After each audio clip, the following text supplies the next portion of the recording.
नमस्कार।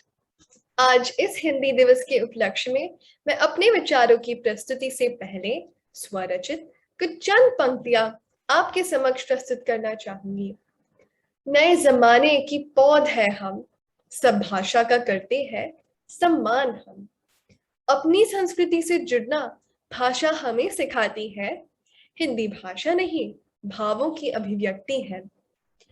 महामहिम उच्चायुक्त माननीय श्री पी कुमरन जी एवं आदरणीय दर्शकगण, आज मैं आप सभी का हार्दिक अभिनंदन करती हूँ। साथ में सिंगापुर संगम की संस्थापिका श्रीमती संध्या सिंह जी की भी मैं आभारी हूँ, जिन्होंने मेरे विचारों की अभिव्यक्ति के लिए यह मंच प्रदान किया है। सच कहूँ तो हिंदी भाषा ने ही मुझे अपनी भारतीय संस्कृति से जुड़ने व समझने का सुनहरा अवसर प्रदान किया है। सौभाग्यवश सृष्टि के रचयिता ने मेरी जन्मभूमि सिंगापुर तो बनाई, लेकिन भाग्य की लकीरों ने हमें देवभूमि भारत से जुड़ने के लिए भाषा को माध्यम बनाया। मेरे माता पिता की भी यही हार्दिक अभिलाषा थी कि विदेशी भूमि पर रहते हुए भी मैं भारतीय संस्कृति के रंग में रंग जाऊं। यही कारण है कि उन्होंने मुझे भारतीय शास्त्रीय नृत्य, भरतनाट्यम, हिंदुस्तानी संगीत आदि कला को सीखने के लिए प्रोत्साहित किया। मेरे बालमन को यह नृत्य नाटिका की अनोखी दुनिया रास आने लगी, जिसमें सुर ताल, घुंघरुओं की झनकार, मृदंगम की थाप मेरे भावों को आकार देने लगे। धीरे धीरे इस कला ने मुझे अपनी भारत की पुरातन संस्कृति से जोड़ा ही नहीं, बल्कि अपने पूर्वजों के धरोहर की गठरी खोलने को भी प्रेरित किया। मेरे दादा दादी जी और नाना नानी जी द्वारा सुनाई गई कहानियां बड़ी रुचिकर लगने लगी। इन गाथाओं ने मुझे भारत के अतुलनीय सांस्कृतिक विरासत की पहचान ही नहीं कराई, बल्कि हमें भावी पीढ़ी के लिए सहेज कर रखने की प्रेरणा भी दी। मुझे गर्व है कि मैं हिंदी भाषा के जरिए अपने कर्तव्यों का पूर्णतः निर्वहन कर रही हूँ। हमारी हिंदी भाषा इतनी उदार हृदय वाली है कि इसने विभिन्न भारतीय भाषाओं को ही नहीं, बल्कि विदेशी भाषा को भी अपनाकर स्वयं को समृद्ध किया है। हमारी भारतीय संस्कृति को विश्व की सभी संस्कृतियों की जननी माना जाता है।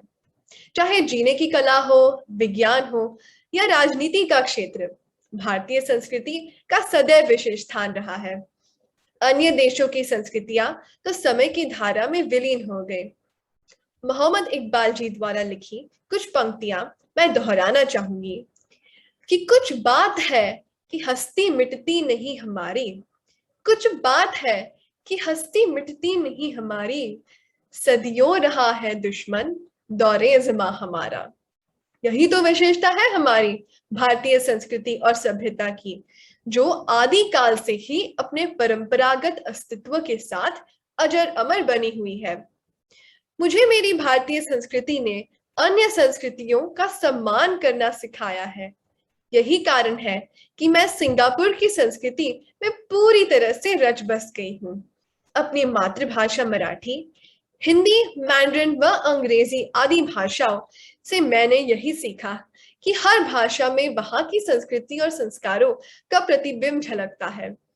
सिंगापुर में आयोजित किए जाने वाले कार्यक्रम जैसे राष्ट्रीय दिवस परेड, चाइनीज नववर्ष के साथ साथ भारतीय पर्वों पर शास्त्रीय गायन, शास्त्रीय नृत्य, हिंदी व मराठी भाषा नाटक मंचन आदि कार्यक्रमों में मैं सक्रिय भाग लेती हूँ। ये संपूर्ण गतिविधियों ने मेरे अस्तित्व को निखारकर एक संपूर्ण नागरिक बनाया है, वो रचनात्मकता में वृद्धि की है। मेरे दादा दादी जी को मुझ पर गर्व है कि विदेशी जमीन पर रहकर भी भारतीय मूल्यों, संस्कृतियों व कलाओं की जड़ों से जुड़ी हुई हूँ। मैं अपनी भारत यात्रा में ऐतिहासिक स्थलों की यात्रा अवश्य करती हूँ, जिससे मैं भारत की गौरवशाली इतिहास को जान सकूं। अपने वाणी को विराम देने से पहले मैं यही कहना चाहूंगी कि उत्कृष्ट कला संस्कृति किसी भी राष्ट्र की वास्तविक शक्ति और समृद्धि का परिचायक होती है। मानव जीवन की कला और संस्कृति का वही स्थान है जिसे फूलों में सुगंध का, अथवा संगीत में राग रागिनी का होता है। हम भाग्यशाली हैं कि हमने भारत जैसे देश में जन्म लिया है, जहाँ की कला संस्कृति समूचे विश्व को आकृष्ट करती रही है। आज विश्व के कोने कोने से विद्यार्थी हमारी भाषा और संस्कृति को जानने के लिए हमारे देश का रुख कर रहे हैं। इसी के साथ मैं आप सभी से विदा लेना चाहूंगी। आप सभी का मनपूर्वक धन्यवाद।